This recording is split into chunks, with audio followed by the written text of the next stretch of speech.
Naging matagumpay ang ginawang panunumpa ng mga opisyal at miyembro ng Partido Federal ng Pilipinas sa bayan ng Norsagaray, Bulacan na dinaluhan ng 10 barangay chairman at ng kanilang mga constituents kamakalawa ng umaga sa nasabing bayan. Ang nasabing panunumpa ng mga opisyal at miyembro ng Partido Federal ng Pilipinas ay pinangunahan ng mga organizer at opisyal ng Partido Bulacan Chapter tulad nila retired Colonel Roland Lorenzo, ang chairman ng PFP Bulacan Chapter, retired Colonel Danilo Bugay, Dr. Isabel Lanada ang kanilang Secretary General at Maritestan ang kanilang Treasurer, Mr. Ben Lipana, Provincial Officer at Advisor at si Mario Batigas bilang Official Media ng PFP sa lalawigan ng Bulacan na kung saan kasama din sa mga nag-organisa ang mga opisyal ng PFP sa bayan ng Norsagaray, Bulacan. Ayon sa pahayag ni retired Colonel o retired General Rolando Lorenzo na hindi na unlad ang ating bansa kung mananatili tayo sa pagiging presidential form of government at kanyang sinisigurado na mas dadami pa ang magiging OFW na mangingibang bansa para maghanap buhay. Kanyang sinabi na naglabas na ng pamphlet si President Bongbong Marcos upang mailipat na ang ating kasalukuyang form of government at kanyang inihalimbawa ang mga maunlad na bansa na gumagamit ng federal form of government katulad ng mga bansa sa Europa kagaya ng Germany, France at iba pa. Ganon din sa Canada, Amerika, United Arab Emirates at marami pang mga maunlad na bansa gamit ang federalismo. Idinagdag pa ni General Lorenzo na kapag federal form of government ay walang mga mahihirap na bansa o mga mamamayang naghihirap. Kanya ring inihalimbawa ang kanyang naging posisyon sa AFP, Armed Forces of the Philippines, kung kaya't alam na alam ni General Lorenzo ang kahalagaan ng federalismo sa ating bansa. Idinagdag pa nito na ang 25% na pondo ay napupunta lamang sa korupsyon. At narito ang dagdag na pahayag ni retired General Rolando Lorenzo. Hanggat unitary form of government po tayo, hanggang ganito, hanggang presidential, ganitong system, ito, hindi na po tayo uunlad. Hindi na po tayo magiging progreso kahit kailan. Never po yan. Huwag po kayong umasa na hindi tayo, sigurado po mas dadami pa ang OFW ninyong kamag-anak o kapatid na pupunta sa ibang bansa at doon maghahanap buhay. Never po yan. Kaya po nakita nitong dalawa, kaya po noon ng programa namin at nagpalabas po ng pamphlet si Bongbong na talagang ililipat niya, gagawin niyang federal form of government ang ating bansa. Sapagkat sa Europe o sa ibang bansa man, hindi lang sa Europa, sa ibang parte ng mundo, yung federalism po, pag federal form of government, wala pong mahirap na bansa.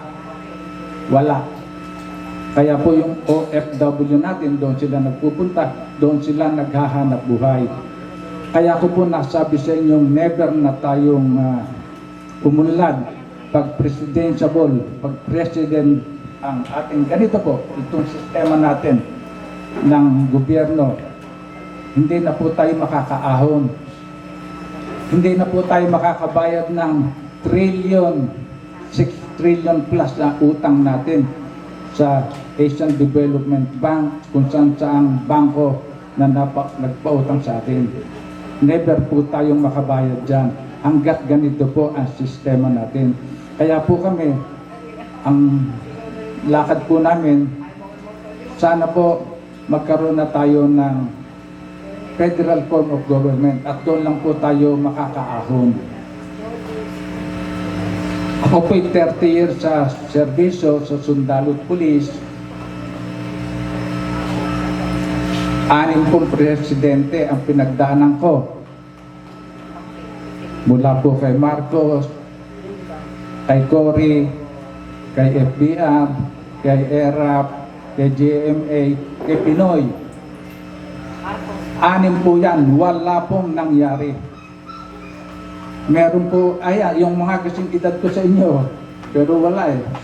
Pero hindi pa napil niyo po ba na tayo guminhawa? Napil niyo ba na guminhawa yung ating kapitbahay? Napil niyo ba na guminhawa yung ating bayan? Wala po. Imiikot lang po yun eh. Kung presidente, nagpalit, umikot, nagpalit, umikot. So, ganun lang po. Para bang nag-o-opisina na pagdating ng Lunes, Biyernes, aalis na. Pasok na naman ng Lunes, Biyernes, aalis ulit. Yan po ang nangyayari sa ating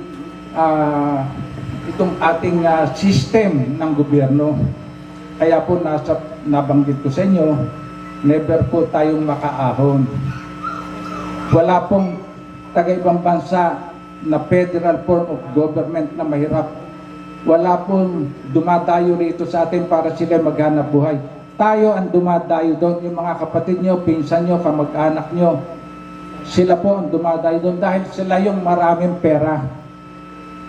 Kaya po, itong pamunuan, yan po ang aim, yan po yung lakad nila, yan po yung objective nila na mailipat tayo sa federal form of government. Lahat po ng kagaya po ng Germany, lahat po ng European countries, lahat po sila mayayaman. At tayo po ay hindi na uunlad pag ganito, gaya ng nasabi ko sa inyo. Alam niyo po ba yung gastos natin ang napupunta po sa korupsyon? Korupsyon, alam niyo yan, at sigurado kong familiar kayo dyan sa word na corruption. Alam niyo po ang napupunta niyan, 25% ng pondo ng gobyerno ay napupunta sa corruption. Kasi presidential form of government tayo. Napakarami pong pinagdadaang politician. Yan po talaga ang totoo niyan. 25% po ang nawawala. Pag tayo naging federal form of government, yung pera po ng kita natin dito sa barangay, kita sa bayan, sa probinsya, hindi na po dadalhin yun sa nasyonal. Ang dadalhin lang po yung parte nila. Yung parte lang ng nasyonal, maiiwan na ang pera sa local government, sa LGU. Unlike po sa system natin ngayon, na lahat po ng income natin pinadadala sa nasyonal. Then saka pa po ibababa ng nasyonal dito sa atin. Eh kung hindi po atin ng congressman, hindi po tayo mababaan ng pondo.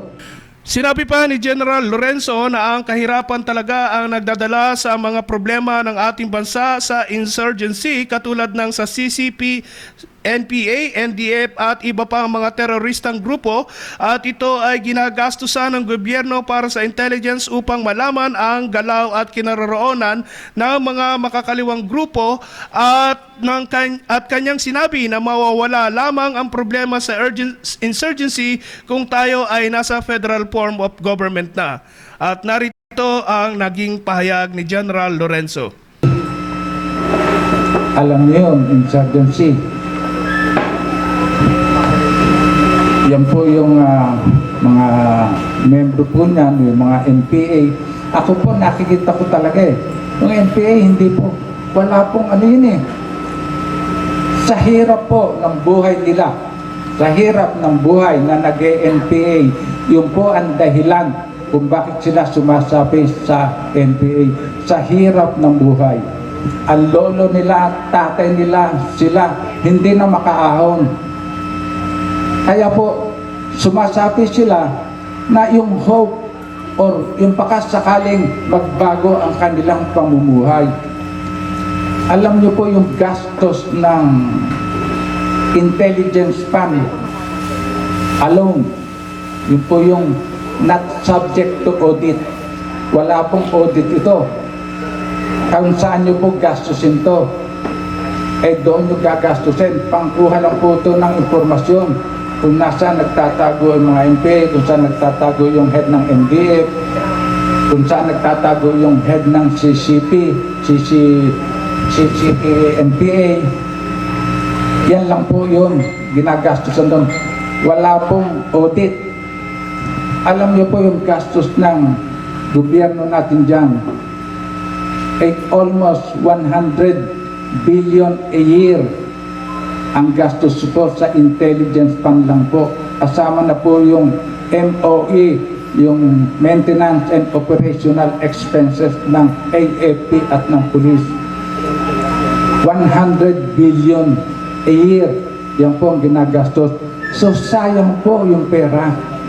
Ilang year na ngayon ilang years na po ang insurgency natin nung panahon pa po ito ni Presidente Marcos. Almost 50 years.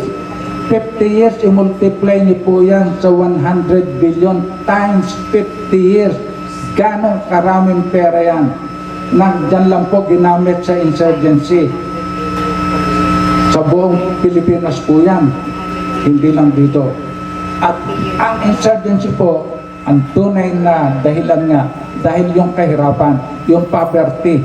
Wala pong membro ng NPA sa Dasmariñas Village, sa San Lorenzo Village, sa Moonwalk, sa La Vista. Wala po yan doon. Hando doon po sa mga squatter, doon sa Islam areas sa Manila. At dito naman po sa atin, sa probinsya, hando dyan po sa laylayan ng mga barangay na mahihirap. Doon po sila hando doon. Kaya isipin niyo po ang nagagastos ng gobyerno dyan sa paglaban lang sa insurgency. 100 million a year. Iyan po kung itutulong yan. Pag tayo po naging federal government, gagastusin na po yan ng bawat barangay. Doon na po, alam po ng mga mayor ko ano ang kailangan. Kung saan gagawa ng feed road, kung ano ang ipapagawa, center, basketball court,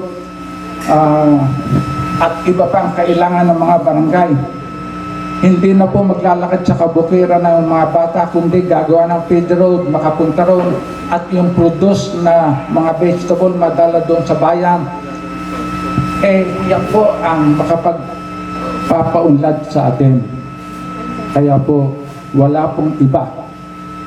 Never na po tayong umasa na tayo'y guminhawa kung ganito lang din po ang sistema natin. Kaya po umasa tayo na after 3 years siguro magagawa na nilang maumpisa. Narinig niyo po si Robin Padilla, siya ang gustong mag-chairman ng committee ng magtatransform from presidential to federalism. Pero nung isang araw po, narinig ko, hindi daw muna nyo yung priority. Kaya po nung pagsasalita ko sa ibang lugar dito sa atin sa Bulacan, nung po nangangampanya itong yung dalawa, ang sabi ko nga, huwag na kayong pimili ng ibang presidential. Itong dalawa nito ang nakakaalam talaga. Itutuloy lang nila, pupunan lang nila yung pagkukulang ng kanilang tatay at tatay. Tama naman. Nabanggit ko nga po. Sino yung nakakaalam dito ng Masagana 99 dati? So, bata ka pa noon. Baka. Pero narinig nyo yan. Yan po yung dahilan kung bakit tayo naging sufisyente sa bigas ng panahon ni matandang Marcos.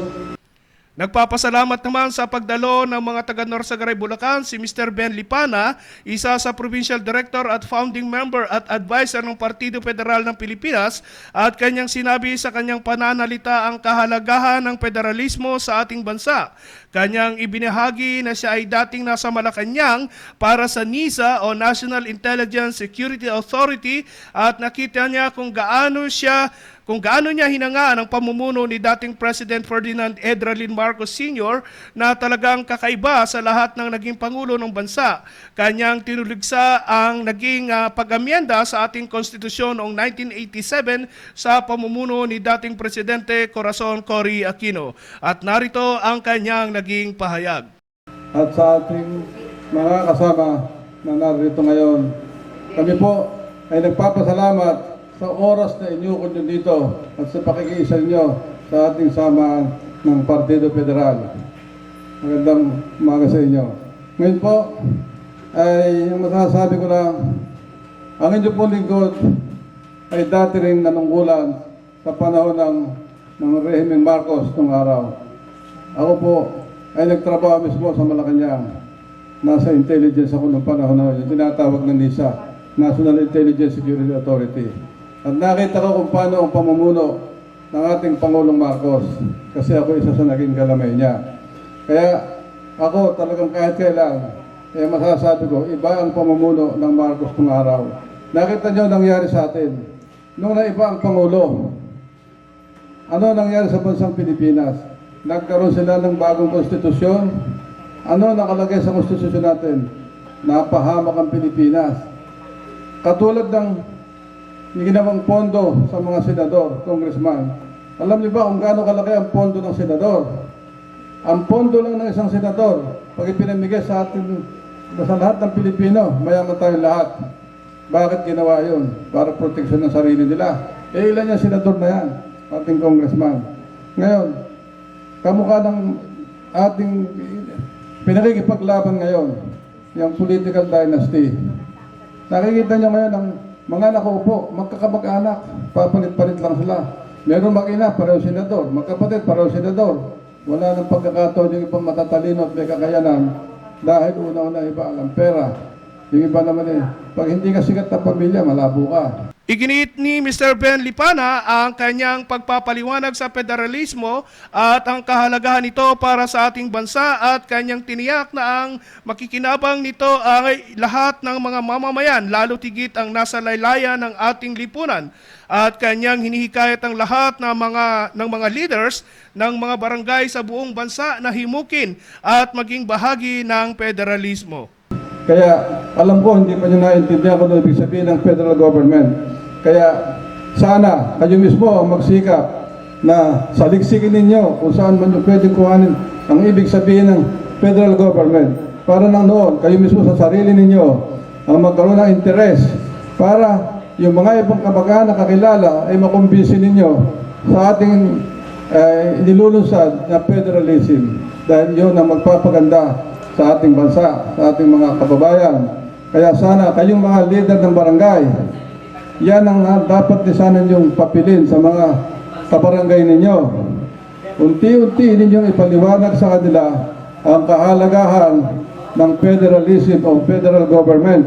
Dahil kapag yan ay nangyari, ay makakatikim na tayo ng pare-parehong kanan ng biyaya ng ating gobyerno. Dahil sa ngayon, ang nakikinabang lang, lahat ng matataas at ang mga mabababa ay parang nawawa at parang kang namamalimos sa kanila pag ikay may kailangan.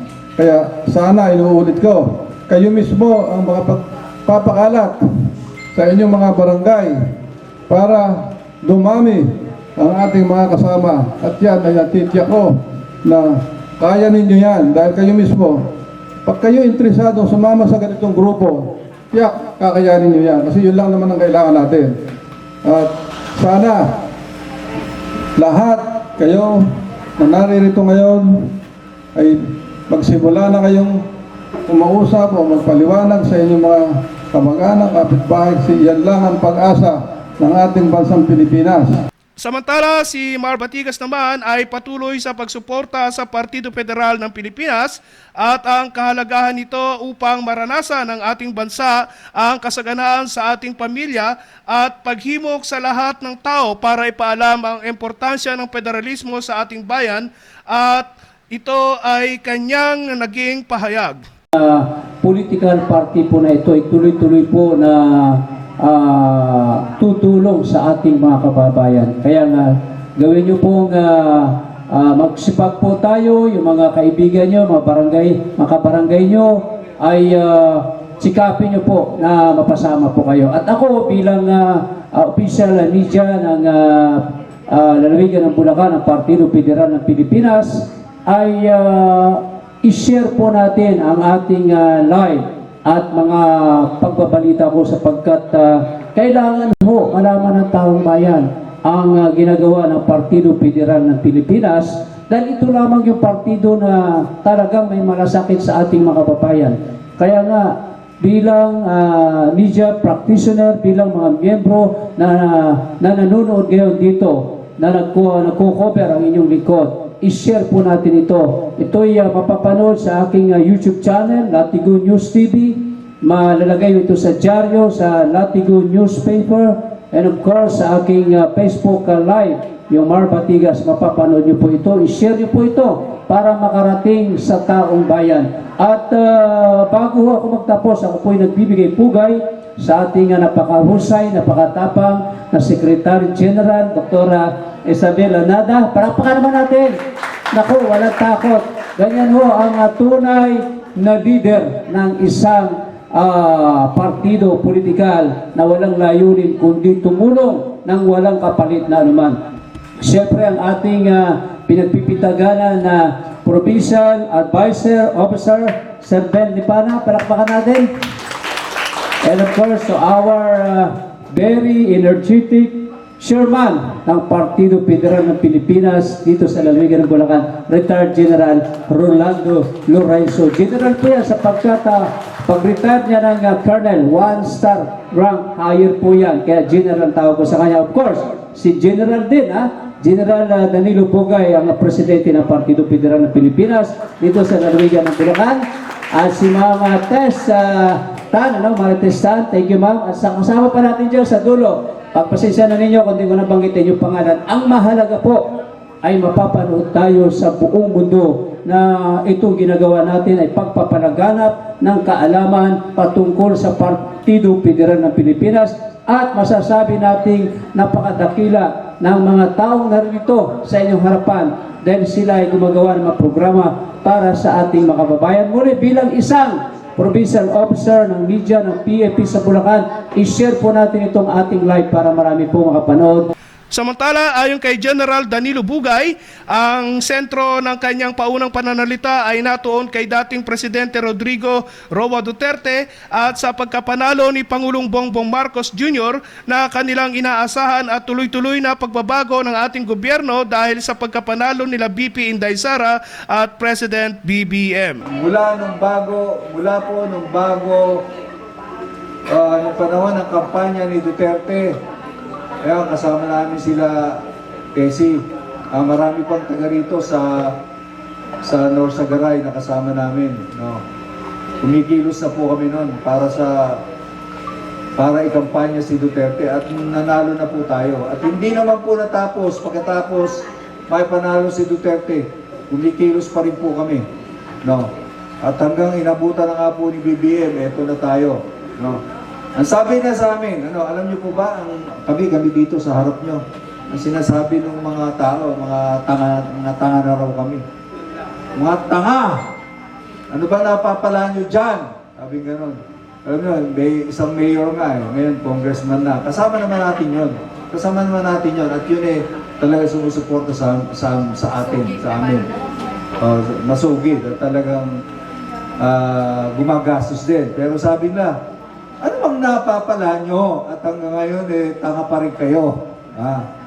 Siya naman, kasi pera-pera lang, bigay-bigay lang siya ng suporte.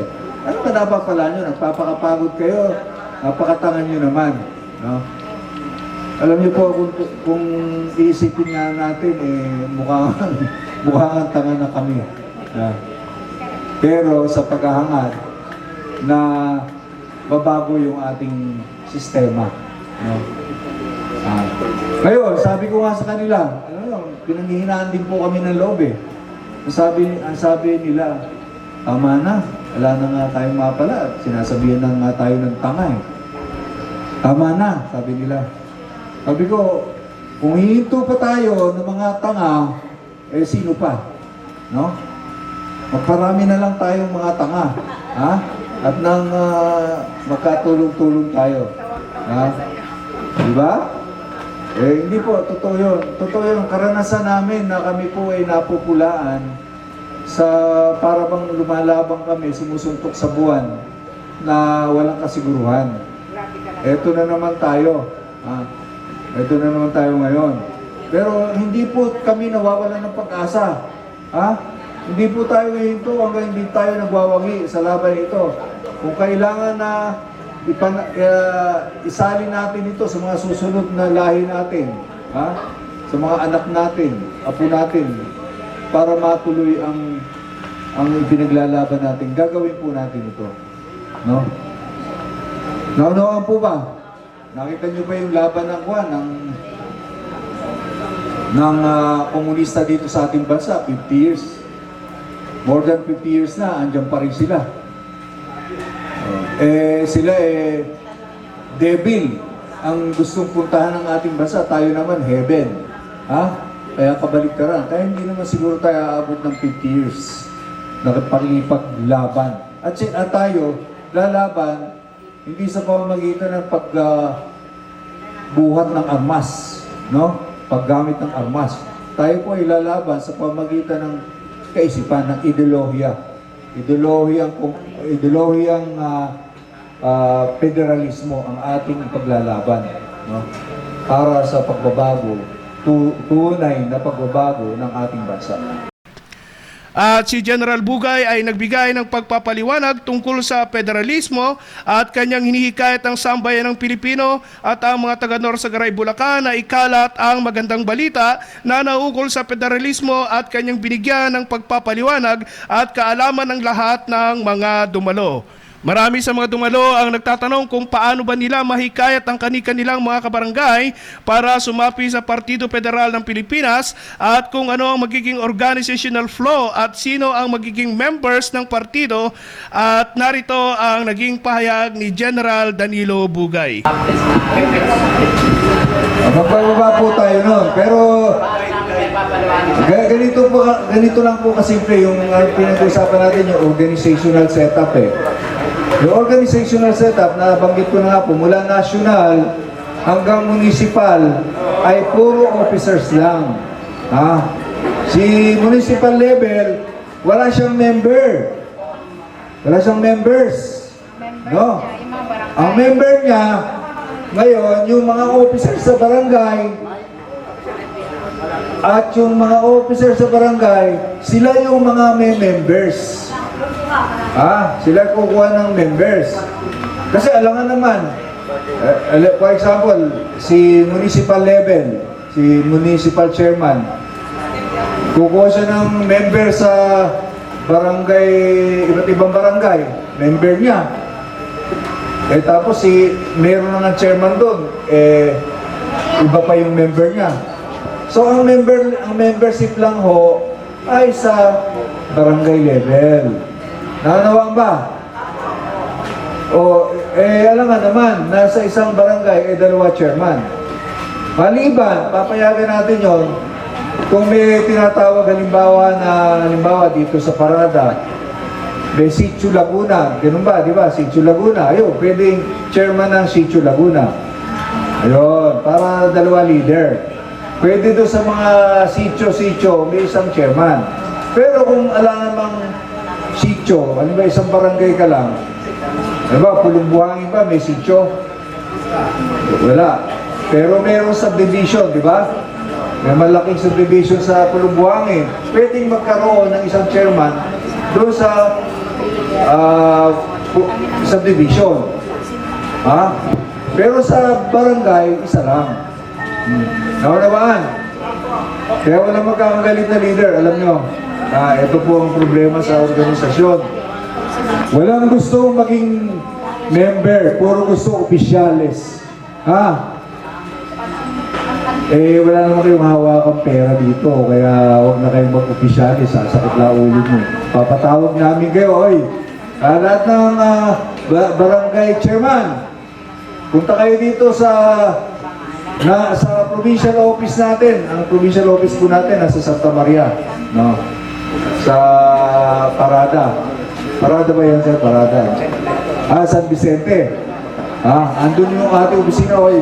Lahat na municipal barangay chairman ay pumunta sa San Vicente, sa ating provincial headquarters. Alam naman kami bibigay sa inyong pamasahe. Pang-gasolina ng inyong motor. Kaya magpapaluwal kayo. Yun ang buwan. Hindi po tayo, dinidiscourage po natin ang kontribusyon. Dahil yan ang pangkaraniwang pinag-aawayang pera.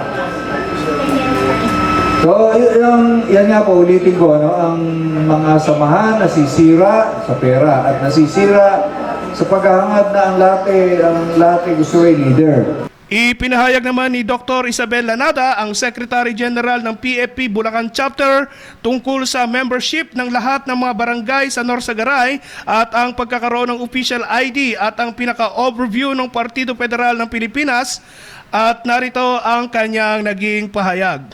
Sa Garay, Bulacan, bawat barangay po, ang mandato po natin ay sana by end 2022 may 1,000 members tayo kada barangay. Dahil by October to December, ay mag-ID making na po tayo. Pinag-iipunan na po ng provincial officers yung ID maker para mas mapabilis yung pagpapagawa at hindi po yung nagpapagawa lang tayo kung saan-saan. So, yung pong ating mga forms, isubmit nyo po kay Sir Dennis, i-encode nyo po yan doon, ilalagay nyo yung position ninyo. Kung chairman ka, yung appointment paper mong makukuha po na sign ng ating provincial chairman, ay chairman ka. Kung member ka lang, member lang din nakalagay sa appointment. Okay po ba? Clear po? At narito ang kaganapan ng outtaking na pinangunahan ni Retired General Rolando Lorenzo, ang chairman ng Partido Federal ng Pilipinas, Norsagaray, Bulacan Chapter. Panoorin po natin. Ay sumusumpa na itataguyod ko ang saligang batas ng partido.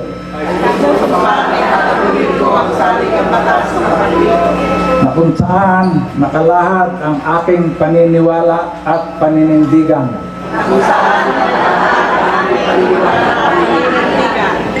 Para sa kalayaan, pantay at napananagutang panlipunan, kasarinlan, mabisang pagkilos, pangmakabayang federalismo, susundin ko ang alituntunin, at patakarang ipatutupad ng mga pinauukulang pamunuan ng partido. Tataguyod ko at makikiisa sa mga pagkilos ng partido. Iaalay ko lahat ng ito ay aking tinatanggap ng kusang loob at walang pasubali. Kasihan nawa ako ng may kapal. Baba na. Congratulations po. So, members po kayo ng PFP natin. Sa kabuuan, ang naging panunumpa ng mga opisyalis ng Partido Federal ng Pilipinas, Norsagaray, Bulacan Chapter ay naging matagumpay at muli ay hinihikayat ang lahat na ipakalat natin ang video na ito para magsilbing daan para malaman ng lahat ang kagandaang idudulot ng federalismo sa ating bansa. Paki-like, share, and subscribe po natin ang video na ito para mas marami pa ang makalam sa magandang balita na ito at para ma-recommend pa ni YouTube. Hanggang sa muli, maraming salamat. Ako ang inyong kabalitan sa Latigo News TV, John Artus, nagsasabing, ang galing mo Pinoy, mabuhay ka!